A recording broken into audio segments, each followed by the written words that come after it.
Well, it's my pleasure to begin tonight. Just to see you, Deborah, on the screen just is very emotional for me. We've been practicing shoulder to shoulder for decades. Deep, True. deep Dharma practice and deep pharma practice and deep food practice. But tonight we celebrate and mark the winter solstice, the drawdown of the year, the darkest, longest night. And it's a beautiful day to be talking with Deborah, to be in conversation with Deborah. The 22nd day of the 12th month of 2021. And this day is a palindrome. 1, 2, 2, 2, 2, 1. So that's beautiful. There's tremendous balance. And the two of us in the middle, held by this loving community of Upaya. So dark, beautifully dark, and blessed rain, Dharma rain falling, soft atmospheric river falling on the Coast Miwok territory, where I am very grateful to be a guest and visitor of more than 40 years, living in this extraordinary territory, 10,000 years of culture, continuing bright, strong, vivid in this rainy night. And I just want to acknowledge how important it's been, particularly this month, to turn toward our practice and this dialogue, beginning with Rohatsu Sesshin, Mountains and Rivers Without End, and then moving fully through the year, Rohatsu, then Hanukkah, Festival of Lights, and the feast day of Guadalupe, the 12th of December, when one of our beloved native elders crossed the Rainbow Bridge to the great majority. We're celebrating Teresa Nelson, last woman dancing from the Anishinaabe Nation, remembering her tonight. And then also the solstice, the balance point, where the sun is at its southernmost point on the horizon, and long, long night of rain and quiet. So a wonderful time to be considering what's ahead. And then coming up, of course, Christmas and Kwanzaa and the New Year's celebration. So a very dense and deep month, and a month of strong Dharma practice. So I'm particularly grateful, Deborah, to be with you tonight, greeting you from Northern California, very much a homeland for you, and eager to hear from you now. Thank you so much, Wendy. I appreciate that a lot. I like what you said. I actually didn't know that the sun stops and it pauses. And I found that fascinating to read about. And I didn't know that happened. But I do know this, that many people are upset by the change, in light and practice. And even our dog is upset by it. He doesn't quite know when to eat or what to eat, or he's just changed, and for me, it's also a change too. I've always loved this time of year for writing, because it's that introspective time of the year. This year, I don't know if I can manage it or not, but I would like to be able to do it. And spring is going to come soon, unlike your rain, which I hear you have from you and my brother, Michael. We have dryness. It's very cold, it's very dry, although it's somewhat warmer today, and it's erratic this week. It might rain on the 25th, which is Christmas. Who knows? We'll see. It's just a little scattered shower here and there, right? Yes. Yeah. But I am speaking from Galisteo, New Mexico, and which is one of the homes of the very vast Tiwa tribe. And I'm very honored to be here with you all tonight. Thank you. So although we've been shoulder to shoulder for so many decades, this is a fresh time, a new time. And yes, the sun is standing still, solstice, sun stands still, and you feel that stillness. So I know we can meet each other fresh this evening. And we've talked about how to do that. We share decades of Dharma practice, deep, we do. Fierce, rigorous Dharma practice, old Zen. You know, And then so close, cooking and gardening. So Deborah, start. Go ahead. you're so smart. I mean, I was looking at gardening at the Dragon's Gate just beforehand, and I mean, I love what you wrote about Mayumi and her California moment and letting the deer in and so forth. But then I happened to just open it to a page, I think 236, where you're talking about IPM, integrated pest management, and you have to know so much. You talk about a careful garden design and good soil culture and careful design of irrigation and plants choices and so forth. And how do you know all this? Thank you for opening this dragon and going into the pages of the dragon.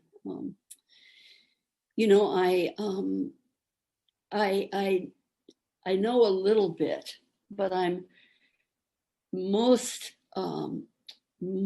eager to forget what I know and maybe to remember where I come from. Growing up, as we've talked about, growing up in Westport, Connecticut, a very important part of my life was remembering and seeing old farming that happened at my brother-in-law's grandmother, Angela Maria Caccavella. You and I talked about the Mama Della's gardens, the old gardens where food and family were so joined together. As a young woman, she was widowed, 6 daughters, and no money. She was an excellent haggler, and she had to find out, by not knowing what to do, how to find a new world. So when I sat down, and it was 13 years writing Gardening at the Dragon's Gate, Peter, my husband, and I wrote by longhand. My husband likes to call it not Gardening at the Dragon's Gate, and Deborah knows Peter. He's a bit of a rogue and a magnificent farmer. Not Gardening at the Dragon's Gate, Dragging at the Garden Gate. It's a long time to write a book, a real book. And the book keeps remembering that we don't know, keeps reminding us how little we actually know. So we have to start again at every point. And 17 books. Deborah, what do you say about this? 17 beautiful books too. Thank you. Yes. Thank you. What do I say about it? Yeah, about the writing life and the writing and the Zen life and our life. What do we learn by writing in the dark time of the year? Perfect example. Wendell Berry never moves in this time, the month of January, because it's such a good writing time. Huh, interesting. Yeah. I didn't know that.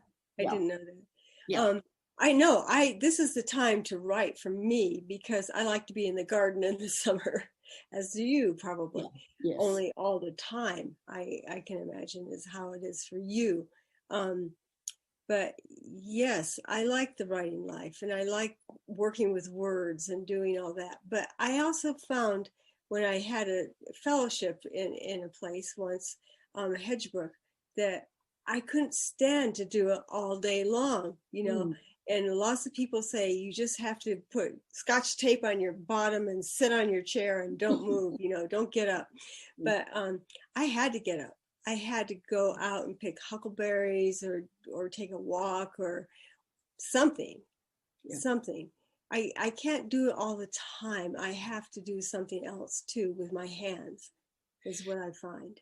Right. And I think about our training that we trained in the early years. I believe you were am I correct, Deborah, that you were entering into practice when Suzuki Roshi was still alive?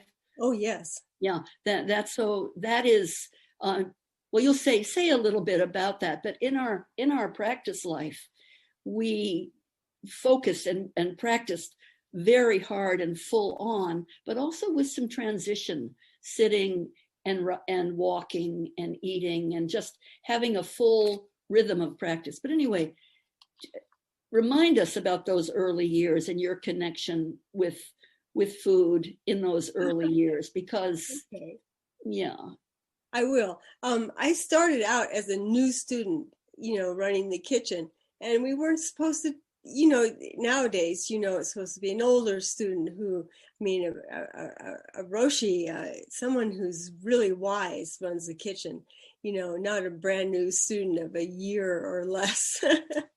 And that was quite something for me. And I actually did learn a lot through Zazen, I think, and through sitting about kindness and, how to treat the kitchen and treat people and treat food. It's a huge, huge job. And you can't help but learn that you're never going to please everybody all the time, or even part of the time. That even when you put together what you think is a very good meal, somebody will find a reason to tell you that it's not. And this happens all the time. Or when people wanted to say something, they'd always say, for Suzuki Roshi, and put it in the walk-in, in the reach-in, And there was just a forest of signs that said, for Suzuki Roshi. Was he really going to eat all this? I have no idea. I don't think he did.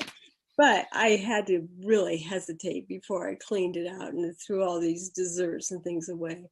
But it was a very interesting time. And my first sesshin was actually kind of about food in a way. That's what really brought me to understanding food. It was a sesshin in Sokoji, which was the Jewish temple on Bush Street. And Suzuki Roshi was there to give us encouragement. I don't think anybody else was who became familiar to us, like Katagiri Roshi or Yoshimura Sensei. But Suzuki Roshi was there. And I sat next to Isan or Tommy Dorsey during that sesshin. And during that time, because I was kind of impoverished as a kiddo, I really wanted to get as many soft, sweet tastes of things in my mouth as possible. And so here was this meal that was very austere. Bill Kwong served it, and it was a bowl of white rice and miso soup and a pickle. And I had just come back from Japan, where I'd been eating the same pickle. And it startled me how good everything tasted. And it was so simple and so austere. In fact, it was a little bit too austere, probably. David Chadwick told me later, for Suzuki Roshi.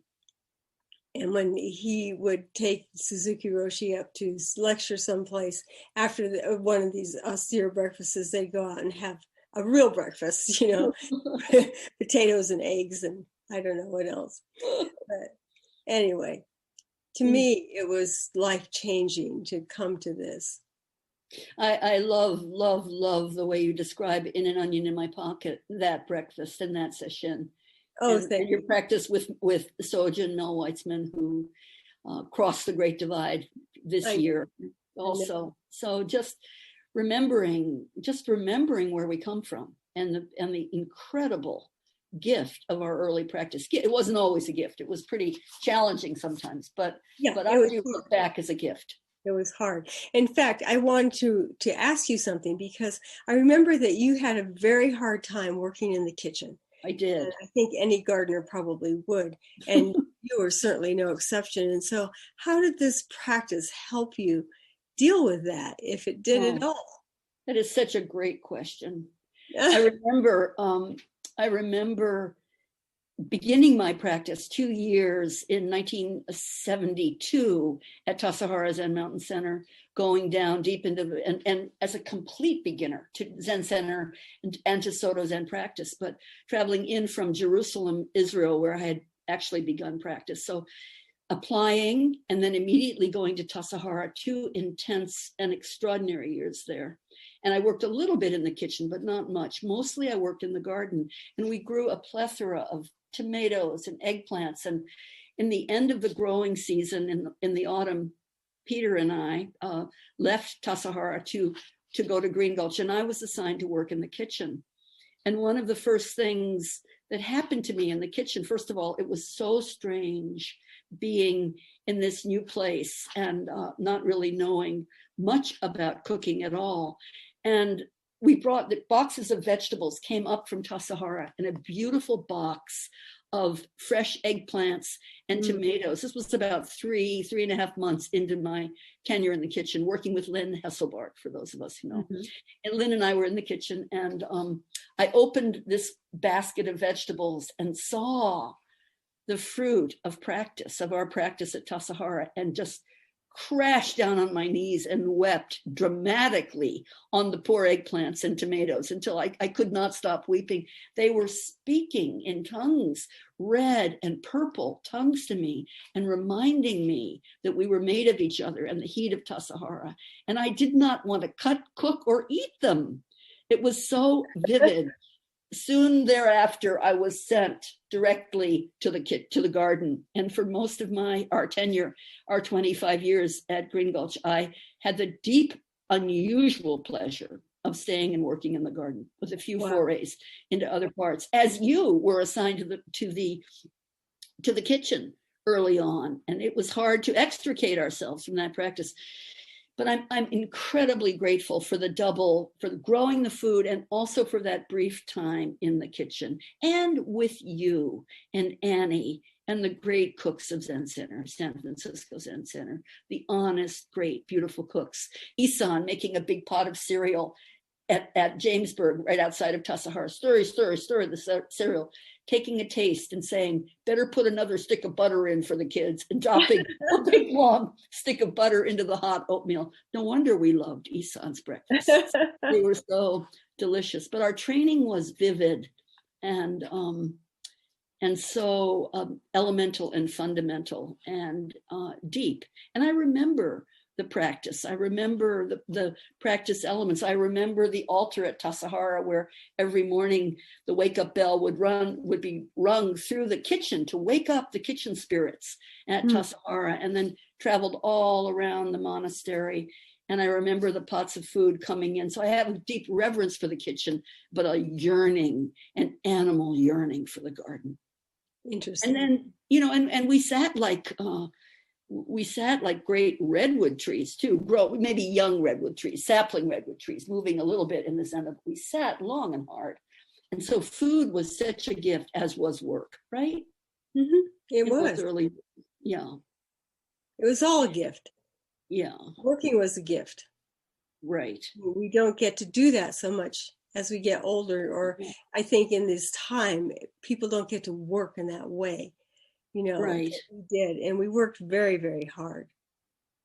Yeah. I remember Zach, Annie Somerville's husband, saying, protect your real work. There's so little of it in the world. So when you have the gift of real work, of growing food, preparing food, being nourished by food, and being food yourself, eat and be eaten, a great Jesuit prayer, eat and be eaten.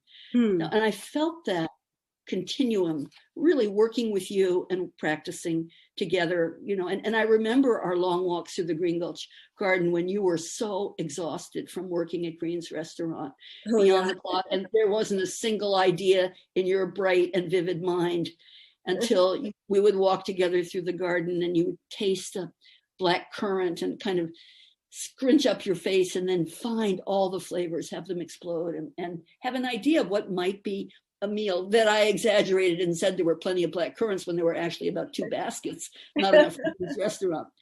Well, you did that with our relationship too. You did that with cauliflower too, as I recall. Right. I call you on the phone. I say, Wendy, what do you have for me? Do you have any cauliflower? We have tons of cauliflower. I think it grew tonnage in your mind. Right.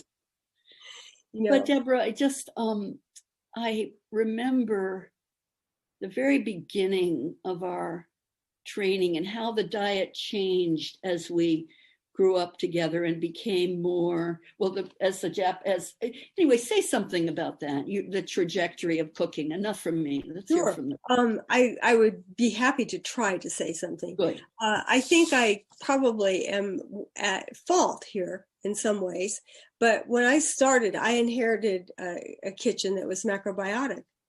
And I decided right away that if we continued a macrobiotic stance, which I liked, I happen personally like Lauren's cooking a lot, because it was interesting, it was good. But I thought we would only attract people who are interested in macrobiotics or who didn't care or whatever. So I started to change the diet. And I put baking powder and butter and things like that, and that people liked to eat. And we started to have desserts on Saturday night, and we started to have sweet rolls on Sunday morning, and we had enchiladas. And I was told once that the question, what is it, should never have to arise when you're looking at a dish, of food. What is that? It shouldn't arise because we had so many guesses. Whoops. So it's echoing for some reason. I don't know why. Anyway, so what did I do? I made food that was familiar to people, enchiladas and lasagna and things like that. I don't think it was probably very good, but anyway, that changed. And I thought that we'd probably get it right again one day. I thought that our original diet was probably good, but if it didn't work for people, it didn't work for people. And there was a cafe down at the end of the street on Market Street and whatever Page Street that we lived on, and called Lum's Chinese Cafe. And people used to go down there, and they would have breakfast. They'd have a cigarette, they'd read the paper, they'd have coffee, they'd have fried eggs, they'd have this. Well, I went down to see what people were eating, and I tried to provide some of that, but we couldn't provide it all. So we had a very schizoid kind of menu that went from side to side. We'd have muffins on one day and we'd have sesame soybeans on the next day. You had to, kind of, be prepared for that. But I thought if we're not going to all eat together, then there's something wrong with the picture. We have to have food that brings everyone together to the table to share a meal. That's all. That's what I was about. And now when I look back on it, I think I failed terribly. No, it was a beautiful experience working with you and being fed by you, being nourished by you. Well, thank you. And learning together without knowing what to do. We did not know. No. Not knowing was very intimate in our early years. And we bore witness to the challenges of finding our own way that wasn't a copy of Japan. I remember David Chadwick meeting those meals, those austere meals that you speak of. And with his long robe sleeves, he hid chocolate chips in his long robe sleeves. And he would pretend to sneeze when the cereal came, and he would, in the Isan tradition, shake out some chocolate chips into the cereal just to balance the austerity with the sweetness of possibility, and to find, as Thich Nhat Hanh loved to say, to find our own authentic way of practice. And, I think so often, we've talked about this before, but I think of the instructions to the cook, the Tenzo Kyoken, where we're really nurturing the Rosh, the three minds, the nurturing mind, Roshin, a grandmother's mind, where you want to feed people in whatever way is most authentic and close to essence.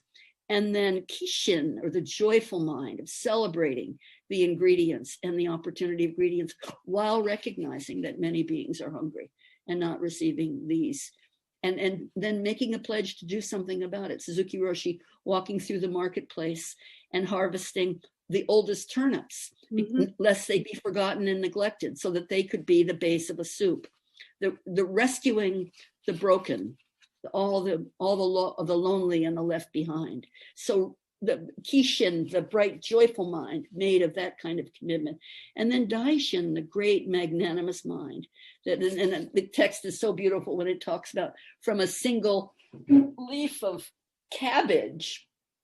This is a little ceramic cabbage that I love. From a single leaf of cabbage, create a Buddha. And Buddhas be manifest as a single leaf of cabbage, eat and be eaten. So that great magnanimous mind, and that was always present in what we were tasting, although it was so exhausting. Sometimes it was hard to really discern the flavor. Yeah, yes. And especially it must have been for you.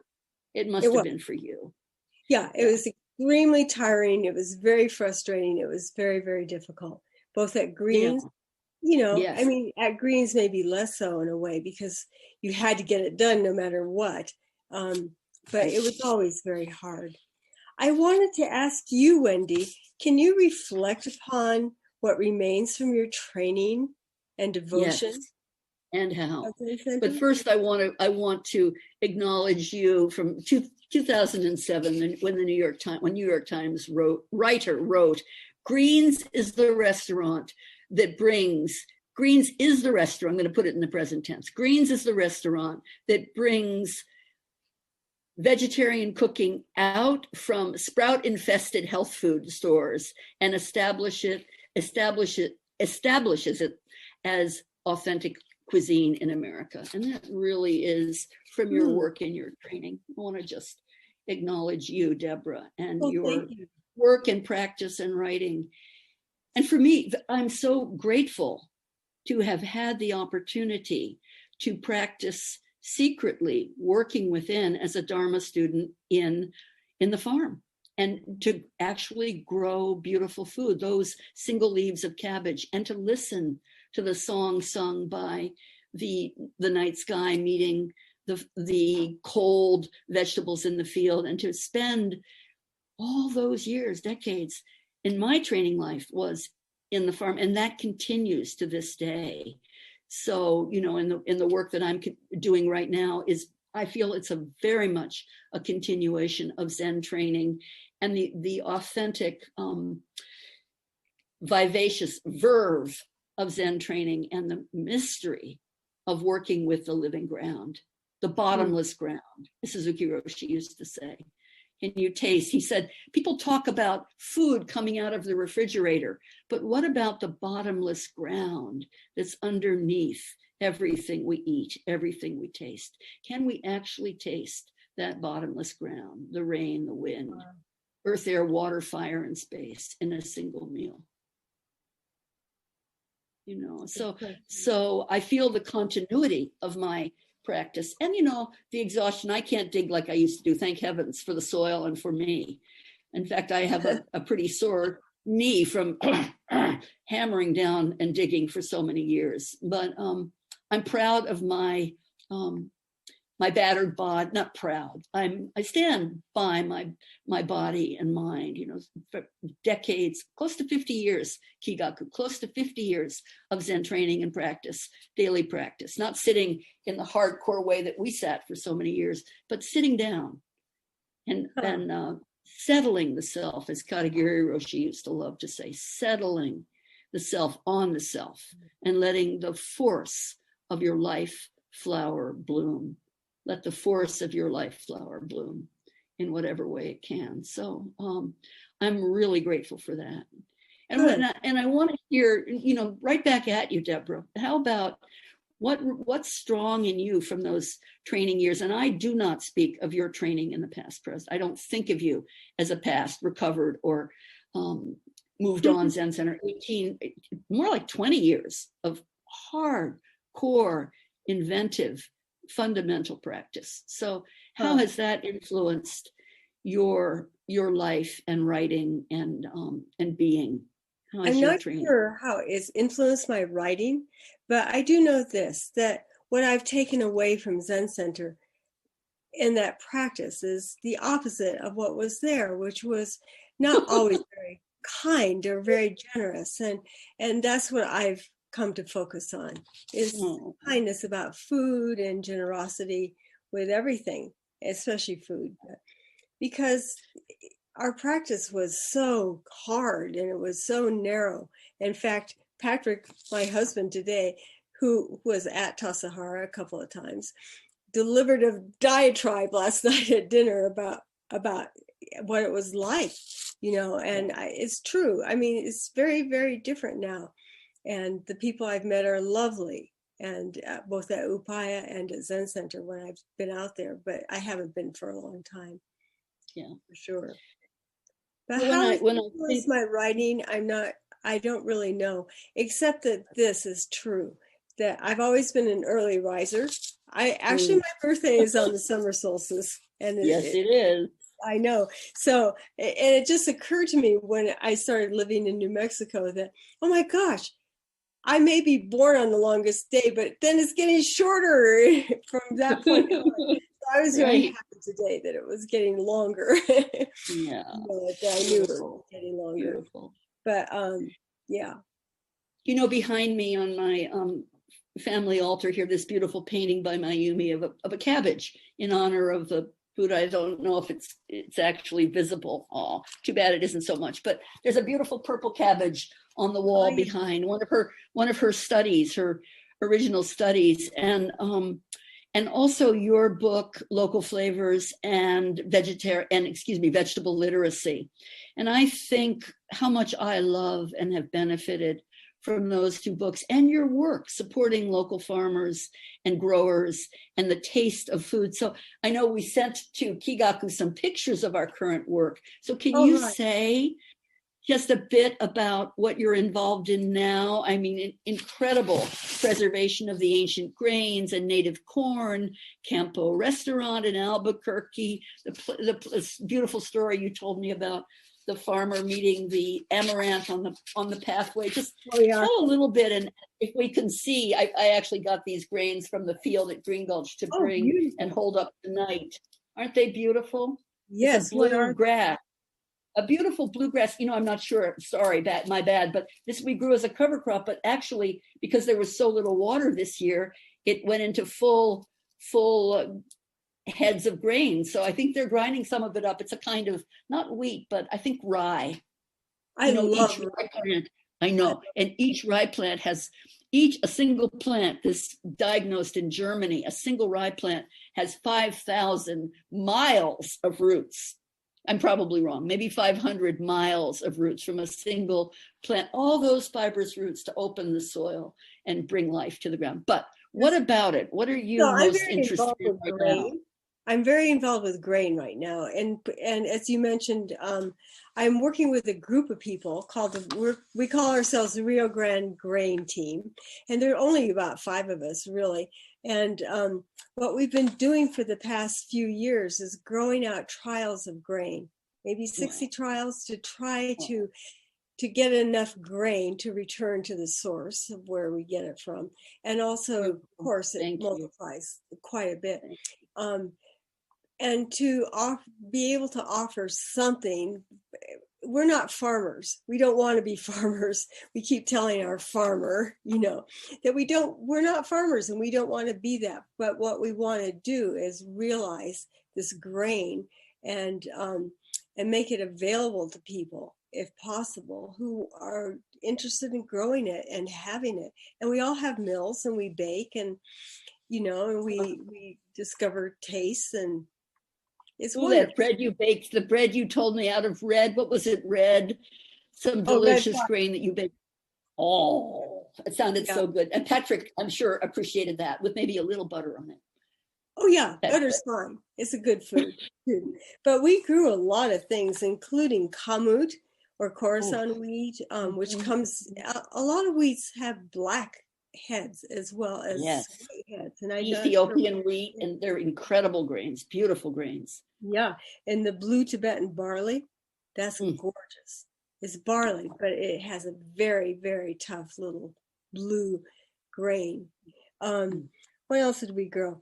Jamu, which I got from this wonderful kitchen in Santa Cruz, near Santa Cruz, which burned in the fire last year, I'm sad to say. Yeah. But I always liked jamu and I wanted to try it. So we tried it and it did pretty well for us. Rye grains are very promiscuous. They love to interbreed, so you have to keep them separate from one another. But woo! Yes, be careful with that rye if that's what it is. Anyway, we did a lot of things and we did a lot of grains, partly because New Mexico used to be the grain basket for itself. Amazing. There were over 300 small mills not that long ago. Wow. And we provided grain to various encampments and things until the roller mills came along and changed it all. And then the Green Revolution finished changing it in the field. So we're going back to wheats that are older than the Green Revolution. And the ancient wheats are way, way, way older than that, like einkorn and spell. In fact, I have to show you, this woman gave me yesterday. Can you see it at all? Yes. Hold it up. And she put it in a little... Oh, that's so thrilling. And she loves to bake with it. And this is einkorn that we grew, and it's a Oh, very difficult grain to grow and to harvest and all that. So these mean a lot, and that's why it's so expensive. I But think einkorn, a single one grain, one kernel, very much like Zen practice, one kernel of truth, which is not knowing anything about truth. You know, that so we're not doing anything at all. May we cut to all capable Kigaku and see some of the images of your grain. Those are such beautiful pictures you sent. Oh, So thank just you. a few images. See what Kigaku can do. Enjoy your breathing, everyone. Here it comes.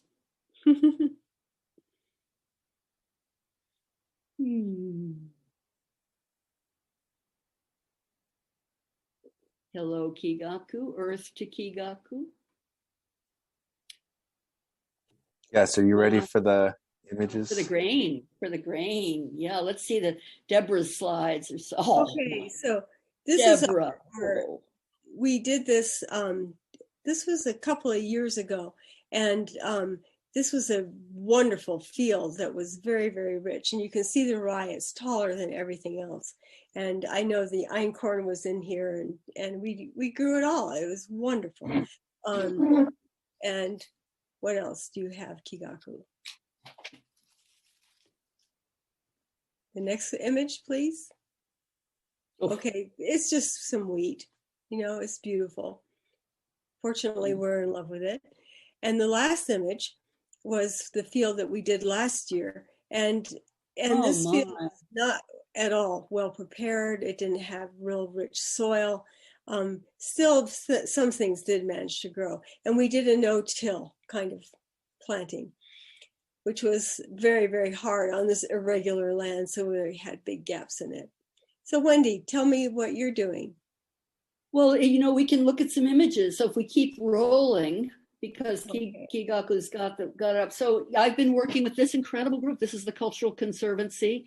Peter and I both worked with them for close to a decade at a small community college where, you know, there's a huge indigenous population in the Bay Area, and people coming from all different walks of life, mostly, as they say, urban Indians, who really want to be able to return to the land and grow authentic crops. So this beautiful, you can see standing in front of, these are sunflowers from New Mexico, the beautiful Hopi blue dye sunflower, and then the traditional corn of the Haudenosaunee Six Nations Confederacy, the Oneo white corn of the Seneca Nation, keepers of the Western Door.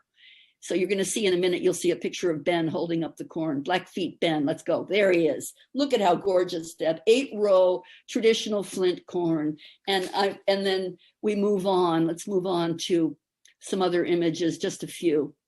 And now this organization has its own farm called Heron Shadow. And here's amaranth and the traditional corn, quapaw corn, that hasn't been grown for generations, is now being grown first time on this new land with young native farmers who are returning to their native foodways. And I have the pleasure of being one of their, along with my husband, some advisors. We're advisors to them and working quite closely. And let's go and see here. So here is the quapaw corn, and it was planted late because the seed arrived late through many different avenues, but it arrived late. And so with the first rains, the seed began to sprout and grow, but we were able to harvest some ears. So here's Maya, who is quapaw, and also a number of different lineages running through her blood. And Ben of the Blackfeet Nation holding up the slender, not grown for decades, quapaw corn. And let's look at it a little bit more closely in the next image. It's gorgeous. I have one in my hand, a beautiful red, and it's also an 8-row corn, which is nice. I better check that out. 1, 2, 3, 4, 5, 6, 7. Yes, 8 beautiful rows of flint and flower corn. And let's look. So this year, this same group actually came to Green Gulch, and we shared a 150-foot long row, and they were able to grow their traditional Macaw Nation potatoes. So here they are frolicking with a good solid Zen person in the middle, holding up these beautiful Ozette Macaw potatoes.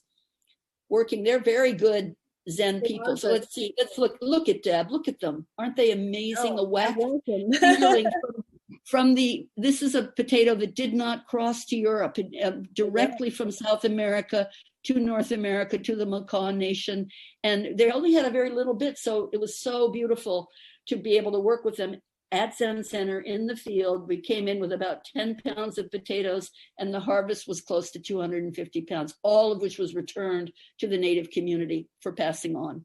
Wonderful. Ta-da! And here we are again. So that's a little bit about what I've been working on, along with also the Edible Schoolyard. I just had a beautiful 2-day training with young Japanese folks who are starting edible schoolyard programs in Japan. Very exciting, making food and farming relevant and available to young children. So it's just great work. And it's an extension of Zen practice. Great, So wonderful. I want to make sure that we have a chance for Roshi Joan to come in and speak, because I know we're getting close to the end. So Roshi, I don't know if you want to speak, but boy, it would be great to hear from you. Have we gone on and on? No, you haven't gone on and on at all.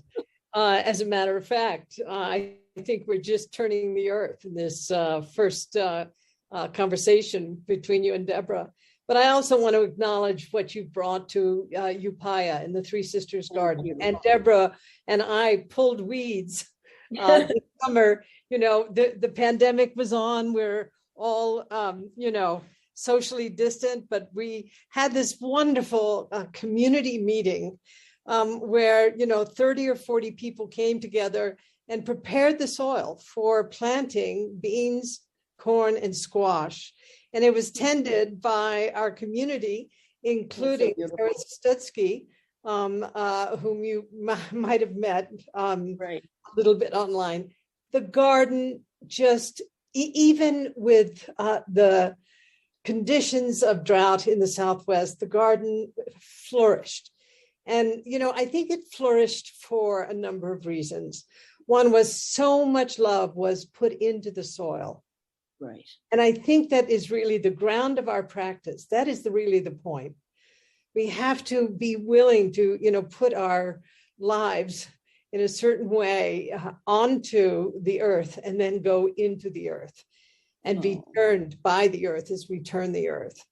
Right. And then finding these seeds, with gifts from Roxanne Swensel and from other indigenous peoples in this region, and growing these seeds into, these abundant, robust plants.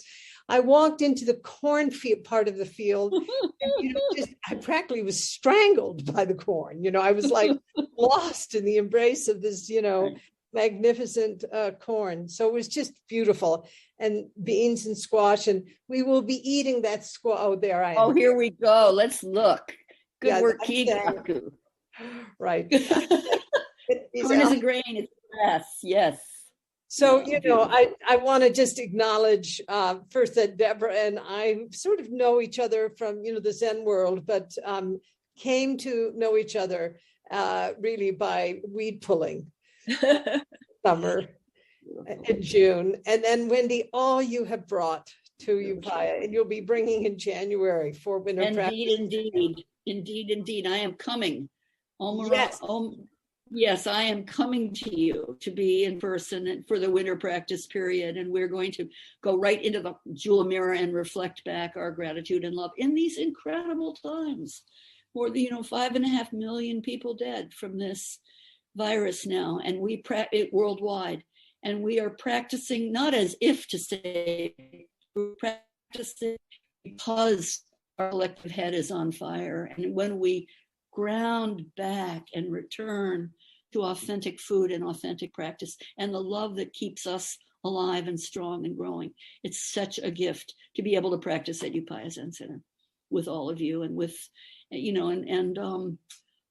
to have a garden right at the edge of a practice center is a very good sign with lots of steaming compost piles right nearby. So we like the mixture of life and death in the life, right, Deborah? We like, which was at a distance from the kitchen and where people eat, to right next to where people eat, because it would immediately tell us if it needed to be turned.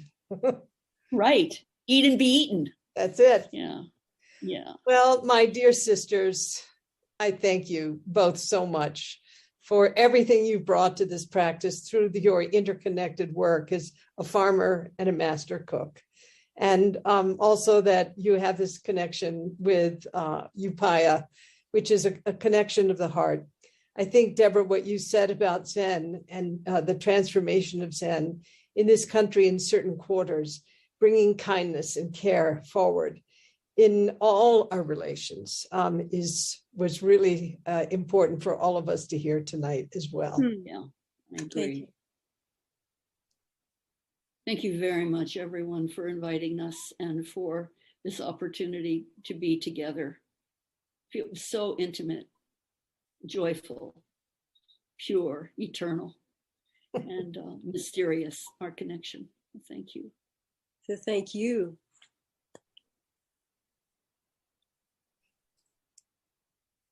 Thank you, Deborah and Wendy, so much. And is it all right to close just so we can listen to the words of the Upaya meal chant? Deborah and I know a very austere chant, 72 laborers bring us this rice. We should know how it comes to us from the early days. But then the iteration offered by Upaya, earth, air, water, fire, and space combined to make this food.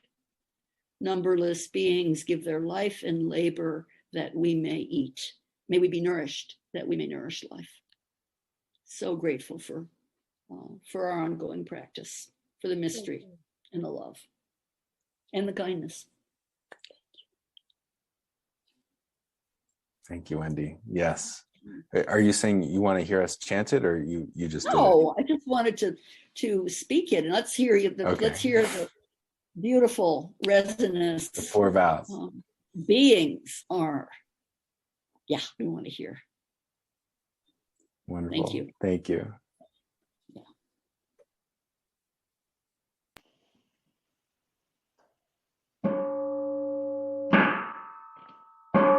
Creations are numberless. I vow to free them. Delusions are inexhaustible. I vow to transform them. Reality is boundless. I vow to perceive it. The awakened way is unsurpassable. I vow to embody it. Creations are numberless. I vow to free them. Delusions are inexhaustible. I vow to transform them. Reality is boundless. I vow to perceive it. The awakened way is unsurpassable. I vow to embody it. Creations are numberless. I vow to free them. Delusions are inexhaustible. I vow to transform them. Reality is boundless. I vow to perceive it. The awakened way is unsurpassable. I vow to embody it.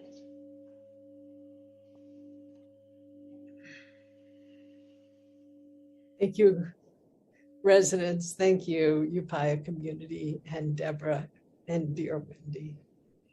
May your life go well.